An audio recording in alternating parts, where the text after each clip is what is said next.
Ikkinchi turmush qurgan akalarga qisqa nasihat. Masalan qarang, ikkita ayoli bor odam bir davlat podshohidek odam. Bir odam davlatga podshoh bo'lishlik uchun nechidir yillar o'qiydi, ishlaydi, keyin boradi. Siz ham ikkita turmush qilishdan oldin o'zi asli ilm bo'lishingiz kerak. Masalan qarang,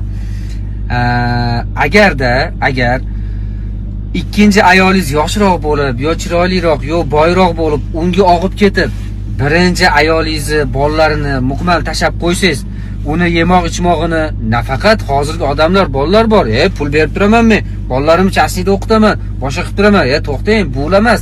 Ayolingizni to'shakdagi haqqi ham bor, esingizdan chiqarmang. Agar u ayolingizni to'shakda yotib, bu ayolingiz bilan yotmay faqat pul bilan обеспечить qilib tursangiz, bu adolat bo'lmaydi. Agar adolat qilmasangiz, qiyomat kuni yarimta holatda tirilasiz. Iymon bor qiyomat kuni tirilishlikka. Qiyomat kuni yarimta holatda tiriladi agar adolat qilmasa. Keling adolat haqida ham gaplashamiz. Adolatmi yo tenglikmi? Bizdan o'zi adolat so'raladi.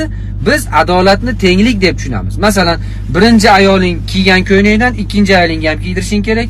Birinchi ayoling osh yesa, bu ham osh yesh, bu tenglik degani. Adolat nima degani? Masalan, birinchi ayolingiz 5 ta bolasi bor, ikkinchi ayolingiz 1 ta bolasi bor. Mana 5 ta bolasi bilan bir haftada 1 kilo go'sht yeydi. Menga 1 kilo go'sht ko'p. Buni o'ziga yarasha olib borasiz, buni. Bu lam yegiz kelar, bu osh yegiz kelar.